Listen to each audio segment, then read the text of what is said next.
Mister ladies viewers அனைவருக்கும் வணக்கம். நான் டாக்டர் நித்யா, சித்தா பிசிஷியன். உடல் ஆரோக்கியத்திற்கு காரணம் நம்ம உடல்ல கழிவுகள் இல்லாம இருக்கிறது. ஆனா டாக்ஸின்ஸ், ஃப்ரீ ரேடிக்கல்ஸ் நம்ம பாடியில சேர்ந்துக்கிட்டே இருக்கும். தினம் தினம் தினம் சேருது. வெளியில நம்ம ஃபேஸ் வாஷ் பண்றோம், பாடி வாஷ் பண்றோம், குளிக்கிறோம், ஒரு நாளைக்கு 2 டைம்ஸ் குளிக்கிறோம், இல்ல எண்ணெய் குளியல், இது எல்லாமே பண்றோம். அப்போ உள் உறுப்புகள்ல இன்டர்னல் ஆர்கன்ஸ இல்ல பிளட்டை எப்படி நம்ம பியூரிஃபை பண்றது? எடுக்கும் உணவே நமக்கு மருந்தாக செயல்படணும் இல்லையா? அப்போ எந்தெந்த மாதிரியான வழிமுறைகளை நம்ம ஃபாலோ பண்ணணும்? நம்ம உடலை சுத்தமா வச்சுக்க நான் என்ன பண்ணணும்? சிலர் சொல்றீங்க, நான் இல்ல பேதி மருந்து எடுத்துக்கிட்டா போதும், அதுக்கப்புறம் பாத்தீங்கன்னா வாந்தி மருந்து, பித்தத்தை குறைக்கிறதுக்கு அது போதும், ஒரு நாள் நம்ம தண்ணி மட்டும் தான் குடிக்கிறேன் ஒரு நாள் ஃபுல்லா, அப்போ பாடியில இருக்க டாக்ஸின்ஸ் எல்லாமே எனக்கு எலிமினேட் ஆகி நான் ஃப்ரெஷ்ஷா ஃபீல் பண்றேன், இல்ல அப்பப்போ நான் விரத முறைகள் எல்லாம் ஃபாலோ பண்றேன். இது எல்லாம் இருந்தாலும் நம்ம உடலில் இருக்கக்கூடிய கழிவுகளை எப்படி வெளியேற்றுறது, எந்தெந்த உறுப்புகள்ல கழிவுகள் சேர சேர எந்த மாதிரியான சிம்டம்ஸ் நமக்கு தெரியுது அப்படின்றதும் நம்ம பார்க்கணும். உடல்ல கழிவுகள் சேர சேர ஒரு மாதிரியான அறிகுறிகள் நமக்கு தெரிய ஆரம்பிக்கும். உடல்ல இப்ப பொதுவா பார்த்தோம்னா நம்ம குடல் பகுதியில கழிவுகள் அதிகமா இருக்குன்னா அப்சார்ப்ஷன் குறைவா இருக்கும். சிலர் சொல்லுவாங்க, வயதிற்கு ஏற்ற மாதிரியான எனக்கு உடல் வளர்ச்சி கிடையாது, உடல் வளர்ச்சி இல்லாமல் இருக்கேன், உயரம் இல்லாமல் இருக்கேன், சாப்பிட்றதெல்லாம் எங்கதான் போகுதுன்னே தெரியல, எனக்கு டைஜஷன் சரியா ஆகல, நான் நல்லாதான் ஹெல்த்தியாலாம் சாப்பிட்றேன், புரோட்டீன் டயட்லாம் கரெக்டா எடுக்கிறேன், இருந்தாலும் எனக்கு பாடியில ஒரு ஸ்ட்ரென்த் அண்ட் ஸ்டாமினா இல்லாத மாதிரி இருக்கிறேன் அப்படின்னு சொல்லுவாங்க. அப்போ அதிகமான கழிவுகள் குடல் பகுதியில இருக்கும் பட்சத்துல அப்சார்ப்ஷன் சரியா நடக்காது. அந்த டைம்ல தான் நமக்கு என்ன பண்ணணும், குடல்ல இருக்கக்கூடிய கழிவுகளை வெளியேற்றுற மாதிரியான உணவு முறைகள், எளிய சித்த மருந்துகளை நம்ம எடுத்துக்கணும். அப்போ உணவு முறைகளை பொறுத்த வரைக்கும் குடல் கழிவுகளை வெளியேற்றுறோம் அப்படின்னா அதிகமான ஃபைபர் கண்டென்ட் இருக்கிற ஃபுட்ஸை நம்ம எடுத்துக்கணும்.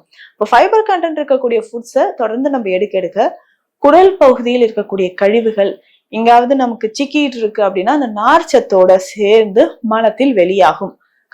கண்டினியூஸா நமக்கு இந்த கான்ஸ்டிபேஷன் பிரச்சனை, மலச்சிக்கல் தொந்தரவுகள் இருந்தாலும் அதை சரி பண்றதுக்கு இந்த நார்ச்சத்து அதிகமா இருக்கக்கூடிய உணவுகள் நமக்கு பயன்படுது. தொடர்ந்து நமக்கு இந்த மலச்சிக்கல் இருந்துச்சுன்னா அதுவே ஒரு மிகப்பெரிய கழிவு. பொதுவா மலம், சிறுநீர், வியர்வை, இதன் மூலயமாக தான் நமக்கு உடல்ல மெட்டபாலிசம் முடிஞ்சு இருக்கக்கூடிய கழிவுகள் வெளியேறுது. அப்போ நம்ம மலத்தை உள்ளேயே அடக்கி வைக்கிறதுனால, வயிற்று பகுதியிலே இருக்கிறதுனால நிறைய பிரச்சனைகள் ஏற்படும். பிரச்சனைகள் அப்படின்னு சொல்றதை விட உடல் உபாதைகள், நோய் நிறைய ஏற்படுதுன்னு சொல்லலாம். அப்ப நார்ச்சத்து அதிகமா இருக்கக்கூடிய உணவுகளை எடுக்கும் போது ஈஸியா நமக்கு மோஷன் வெளியேறும். நார்ச்சத்து இருக்கக்கூடிய பொருட்கள்லாம் நான் என்ன எடுக்கிறது, ஃபைபர் கண்டென்ட் என்ன எடுக்கிறதுன்ற டவுட் நிறைய பேருக்கு வரும். என்னென்ன எடுக்கலாம் அப்படின்னு பார்த்தோம்னா, பாலிஷ்ட் ரைஸை ஃபர்ஸ்ட் நம்ம அவாய்ட் பண்ணணும். நல்லா பாலிஷ் பண்ண அரிசி வகைகளை நம்ம தொடர்ந்து சாப்பிட்டுட்டு வந்தோம்னு வச்சுக்கோங்களேன், குடல் பகுதியில போய் அப்படியே ஒட்டிக்கும். நல்லா வெள்ளையா பாலிஷ் பண்ணி பல இருக்கான்ட்டு நம்ம செக் பண்ணி தான் அந்த ரைஸை வாங்கிட்டு வரோம். பொதுவா அந்த மாதிரி நல்லா பாலிஷ் பண்ண அரிசி பார்த்தோம்னா ஸ்டிக்கி நேச்சர், ஒட்டக்கூடிய தன்மை அதுல இருக்கும். நம்ம வீட்டுல எல்லாம் குழந்தை பருவத்துல இருக்கும் போதோ என்ன பண்ணுவோம்னா, ஏதாவது பேப்பர் கிழிஞ்சிச்சு ஒட்டணும்னா சாதம் வச்சுதான் நம்ம நல்லா அப்ளை பண்ணிட்டு ஒட்டுவோம். அப்ப அந்த அளவுக்கு ஸ்டிக்கி நேச்சர் அதுல இருக்கும். நல்லா பாலிஷ் பண்ண ரைஸ தொடர்ந்து சாப்பிட்டுட்டு 3 வேளையும் அது இட்லி தோசையா சாப்பிட்றோம், சாதமா சாப்பிட்றோம்னா அதிகமான கார்போஹைட்ரேட்ஸோட இந்த இந்த ஒட்டும் தன்மை இருக்கிறதும் சேர்ந்து குடல் பகுதியில நமக்கு ஸ்டிக்கி நேச்சர் மாதிரி அங்கங்க ஒட்ட ஆரம்பிச்சிடும்.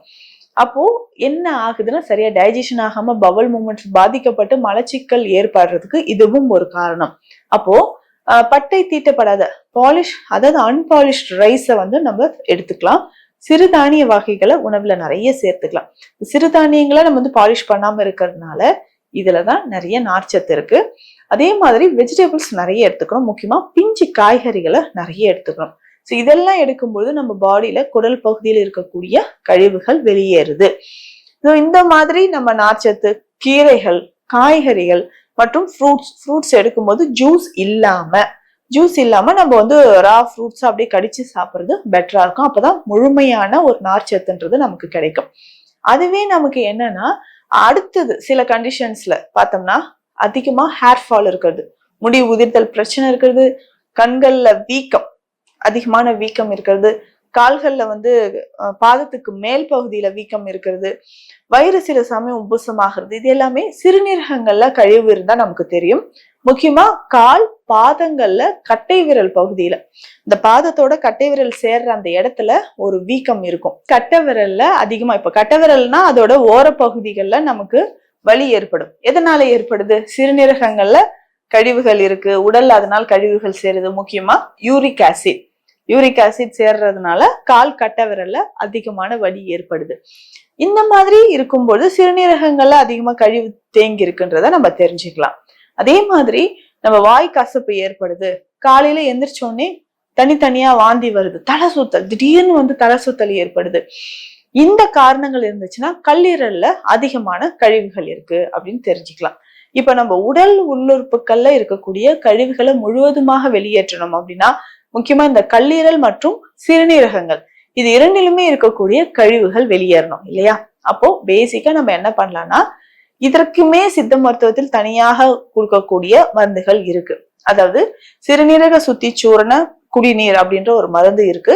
இது ஸ்பெஷலா நம்ம கிளினிக்ல கொடுத்துட்டு இருக்கோம். யாருக்கெல்லாம்னா யூரிக் ஆசிட் அதிகமா இருக்கு, அதுக்கப்புறம் பார்த்தோம்னா அயன் டிஃபிஷியன்சி இருக்கு, பிளட் பிரஷர் இருக்கு அப்படின்னா சிறுநீரக சுத்தி சூரணம் இது வந்து குடிநீர் மாதிரி நமக்கு கிடைக்கும். குடிநீர்னா கஷாயம் 2 ஸ்பூன் போட்டு நல்லா கொதிக்க வச்சு அந்த தண்ணியை வந்து நம்ம டெய்லி காலையில வெறும் வயிற்றுல குடிச்சிட்டு வரலாம். இதுவே கல்லீரல்ல நம்ம வந்து குணப்படுத்தணும்னாலும் இந்த கஷாய பொடியை நம்ம எடுத்துக்கலாம். அடுத்தது முக்கியமா வந்து பார்த்தோம்னா நம்ம பிளட்ல டாக்ஸின்ஸ் இருக்கு அப்படின்னா, ரத்தத்துல வந்து நிறைய கழிவுகள் இருக்குன்னா தோல்ல அரிப்பு ஏற்பட்டுக்கிட்டே இருக்கும். என்ன காரணம்னே தெரியல, எனக்கு தோல் அரிப்பு ஏற்பட்டுக்கிட்டே இருக்கு. காலையில தூங்கி எழுந்ததுல இருந்து நைட்டு வரைக்கும், இல்ல நைட்டு தூக்கத்திலேயே நான் வந்து நல்லா சொரியிறேன், எனக்கு தெரியலன்னு சொல்லுவாங்க. தலைமுடி வந்து ரொம்ப ட்ரையா இருக்கிறதும் நிறைய பேருக்கு பார்க்க முடியுது. டேண்ட்ரஃப் நிறைய இருக்கும். தோல்ல வந்து அடிக்கடி வெடிப்பு ஏற்படுறது, வாய் ஓரங்கள்லயோ இல்ல மூக்கு ஓரங்கள் இருக்கக்கூடிய அந்த ஸ்கின்ல ஹைப்பர் பிக்மெண்டேஷன் அதிகமான ஒரு கருமை நிறம் ஏற்படுறது, இது எல்லாமே நம்ம பார்க்கிறோம். தொடர்ந்து இதெல்லாம் தோல்ல ஏற்படக்கூடிய பிரச்சனைகள், தலைமுடி உதிர்தல் பிரச்சனை, வாய் வந்து வறண்டு போகுது, இது எல்லாமே நமக்கு பிளட்ல நிறைய டாக்ஸின்ஸ் இருக்கு அப்படின்றத இண்டிகேட் பண்ணுது. பிளட்ல டாக்ஸின்ஸ் சேர சேர தலைமுடி உதிர்தல்ல இருந்து ஸ்கின் ட்ரை ஆகிறதுல இருந்து நிறைய பிரச்சனைகள் ஏற்படுது. சீக்கிரமாகவே நமக்கு முதுமை தோற்றம் அப்படின்றது ஏற்படும். இளம் வயதிலேயே ஒரு 40 வயசு தான் ஆகுது, ஆனா பாக்குறதுக்கு 55 வயசு மாதிரி இருக்கே, ஸோ யங் ஏஜ்ல இவ்வளவு வயதான மாதிரி ஒரு தோற்றம் இருக்குன்னா நம்ம உடல்ல அதிகமான கழிவுகள் இருக்குன்னு அர்த்தம்.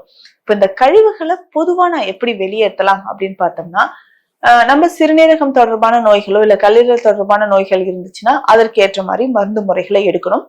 பொதுவாக இந்த பாடியை கிளென்ஸ் பண்றதுக்கு 6 மாதத்துக்கு ஒரு முறை பேதி மருந்து, 3 மாதத்துக்கு ஒரு முறை வாந்தி மருந்து, கலிக்கம் நசியம், கலிக்கம் அப்படின்னா கண்ணுல இடக்கூடிய மை மாதிரியான மருந்து, நசியம் அப்படின்னு சொல்லும் போது மூக்குல விடக்கூடிய டிராப்ஸ், இதை வந்து நம்ம கண்டினியூஸா ஃபாலோ பண்ணிக்கிட்டே வரணும். இப்படி ஃபாலோ பண்ணிக்கிட்டே வந்தோம்னா உடல்ல இருக்கக்கூடிய கழிவுகள் வெளியேறும். முக்கியமா விட்டமின் சி நிறைஞ்சிருக்கக்கூடிய உணவுகள், கீரை வகைகள் நமக்கு ரொம்ப சிறந்தது. இந்த கீரை வகைகள் அப்படின்னு சொல்லும் போது ரொம்ப எளிமையான ஒரு முறை சொல்றேன். இதை நம்ம வாரத்துக்கு ஒரு முறை ஃபாலோ பண்ணா கூட போதும், அவ்வளவு சக்தி வாய்ந்தது மற்றும் உடல் உறுப்புகள்ல இருக்கக்கூடிய கழிவுகள் முற்றிலுமாக வெளியேறும். அது என்னன்னா ரொம்ப ஈஸி, முருங்கைக்கீரை. இந்த முருங்கைக்கீரையை எப்படி நம்ம எடுத்துக்கணும்னா, வெறும் இலைகள் மட்டும் வேணா, சின்ன சின்ன அதோடைய காம்புகள் இருந்தாலும் அதை எடுத்துக்கலாம். ஸோ அங்கங்க நீட்டிட்டு இருக்கக்கூடிய காம்புகளை எடுத்து போட்டு ஒரு 2ல இருந்து 3 கைப்பிடி அளவு எடுத்து போட்டு ஒரு 4 கிளாஸ் தண்ணி விட்டு நல்லா கொதிக்க வைக்கணும். கொதிக்க வச்சு வடிகட்டி 3/4 கிளாஸா வந்ததுக்கு அப்புறம் வடிகட்டி இதனோட கொஞ்சம் தேன் இல்லைன்னா எலுமிச்சை சாறு சேர்த்து குடிச்சுக்கிட்டே வந்தோம்னா உடல்ல இருக்கக்கூடிய கழிவுகள் வெளியேறும். இதுவே வந்து கால் பிளாடர் ஸ்டோன் இருக்குன்னு வச்சுக்கோங்களேன், இல்ல பித்தப்பையில கற்கள் இருக்கு, லிவர்ல நிறைய டாக்ஸின்ஸ் சேர்ந்து இருக்கு அப்படின்னா இந்த முருங்கைக்கீரை வேக வைத்த தண்ணீர் வெந்துகிட்டு இருக்கும் போதே நம்ம என்ன பண்ணலாம்னா ஊற வைத்த கொள்ளு இருக்கு இல்லைங்களா, ஒரு 2 ஸ்பூன் அதுல போட்டுடலாம். ஸோ ரெண்டுமே நல்லா வெந்ததுக்கு அப்புறம் அந்த தண்ணியை மட்டும் குடிச்சிட்டு வந்தோம்னா கல்லீரல், நம்ம உடல் மூளை முடுக்குல இருக்கக்கூடிய கழிவுகள் மற்றும் கற்களை அகற்றுவதற்குமே இதை நம்ம பயன்படுத்தலாம். அப்போ நம்ம மூளை முடுக்குல இருக்கக்கூடிய இந்த கழிவுகளை வெளியேற்றுவதற்கு இந்த முருங்கைக்கீரையும் கொள்ளும் நம்ம உடல்ல இருக்கக்கூடிய அத்தனை கழிவுகளையும், மூளை முடுக்கில் இருக்கக்கூடிய கழிவுகள் அத்தனையுமே வெளியேற்றுது அப்படின்னு சொல்லலாம்.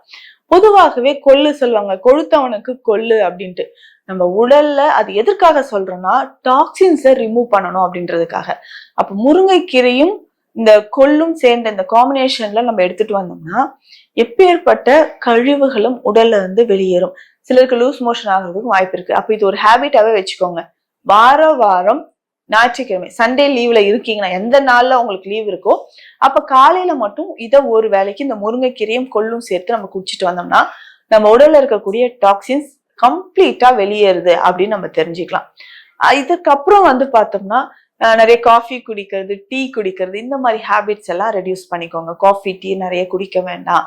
அதுக்கப்புறம் நம்ம அவுட் சைட் ஃபுட்ஸ், நிறைய ஃபாஸ்ட் ஃபுட், ஜங்க் ஃபுட்ஸ், இது எல்லாமே நம்ம அவாய்ட் பண்ணிக்கலாம். ஸோ தொடர்ந்து இந்த மாதிரியான உணவுகளை நம்ம அவாய்ட் பண்ணிட்டு அதிகமான நான்வெஜ் எடுக்கிறது, இது எல்லாமே அவாய்ட் பண்ணிட்டு வந்தோம்னா நிச்சயமா நம்ம உடல்ல இருக்கக்கூடிய கழிவுகள் வெளியேறும்.